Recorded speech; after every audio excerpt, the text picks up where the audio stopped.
ঘরে পালা পশু পাখি আসলে খুবই আনন্দদায়ক।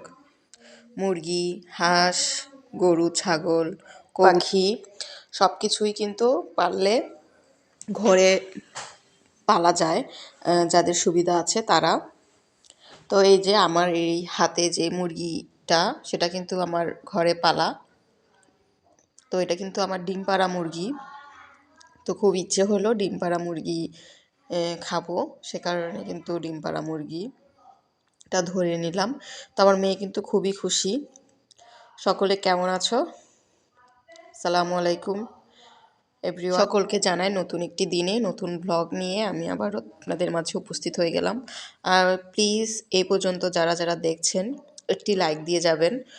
অসুবিধা যদি না হয় প্লিজ সকলের কাছে অনুরোধ রইল, একটি লাইক অপশনে গিয়ে একটি লাইক দিয়ে দিবেন। এবং যারা যারা আমার পাশে আছেন তাদেরকে জানাই অসংখ্য ধন্যবাদ। এমন যদি ভিডিওটি ভালো লেগে থাকে তাহলে আমার পাশেই থাকবেন, এমনকি চ্যানেলটিতে সাবস্ক্রাইব করে দিয়েন। তো এই যে মুরগিটা কিন্তু জবাই করা হয়েছে, আমি আর আমার শ্বশুর মিলে মুরগিটা জবাই করে নিয়েছি। এই যে মুরগিটা কিন্তু ডিম পাড়া মুরগি, একটা ডিম কিন্তু অলরেডি পেড়েছে। এই যে মুরগিটাতে কিন্তু অনেকটা চর্বি, তারপর এই যে ছোট ছোট অনেকগুলো ডিম আছে, যা আরও ডিম পারবে এরকম আর কি।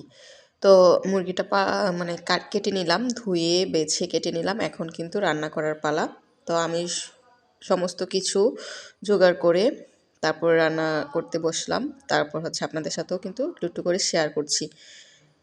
তো চলুন আমার সাথেই থাকুন, দেশি মুরগি কিভাবে খুব সহজে আমি রান্না করে নিচ্ছি। আর যেহেতু ঘরে পালা মুরগি, তো এটার স্বাদটাও কিন্তু অন্যরকম একটা আলাদা স্বাদ লাগবে এবং অন্যরকম একটা আনন্দও পাওয়া যায়। মনে মনে আমি কিন্তু অনেকটা আনন্দ পাচ্ছি যে আমি ঘরে পেলে লালন পালন করে মুরগিটা সকলকে নিয়ে একসাথে খাচ্ছি।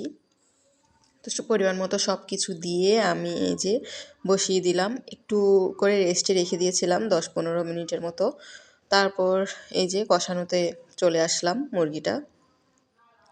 আসলে কিন্তু খুব স্বাদ হয়েছে দেশি মুরগি রান্নাটা।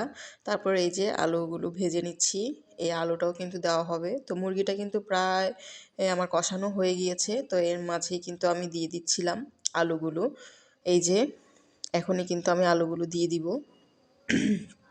তারপর আমি আলুগুলো সহ কষাবো। তো খুবই কিন্তু ইজি একদম। আমার কিন্তু ঠান্ডা, কাশি, সর্দি সব কিছুই কিন্তু লেগেছে। জ্বরও আসছিল, তো এখন জ্বরটা একটু নাই, তবে ঠান্ডা কাশিটা রয়ে গিয়েছে। তো এই যে আমার কিন্তু একদম কষানো শেষ। তারপর গরম করে ঝোলটা দিয়ে দিলাম। আর এই যে এদিক দিয়ে গাছের পেঁপে, তো বললাম না যাদের সুযোগ সুবিধা আছে তারা কিন্তু এভাবে করে গাছের ফল পাকড়া সব কিছুই কিন্তু খেতে পারে। এমনকি লালন পালন করে পশু প্রাণী লালন পালন করে কিন্তু যেগুলো খাওয়া যায়, খাওয়ার উপযুক্ত, সেগুলো কিন্তু খেতে পারে। তো এই যে একদম হাইব্রিড ছাড়া পেঁপে, একদম মিষ্টি গাছের পেঁপে পেরে নিলাম। আর আমার কিন্তু আজকে খুবই আনন্দ লাগছে যে গাছের পেঁপেও খাচ্ছি, তারপরে নিজের পালা ঘরের মুরগিও খাচ্ছি, দেশি মুরগি। তো রেসিপিটাও কিন্তু আপনাদের সাথে একটু করে শেয়ার করে নিলাম। আর পেঁপে খাচ্ছি, সবাইকে দাওয়াত রইল আমার বাড়িতে।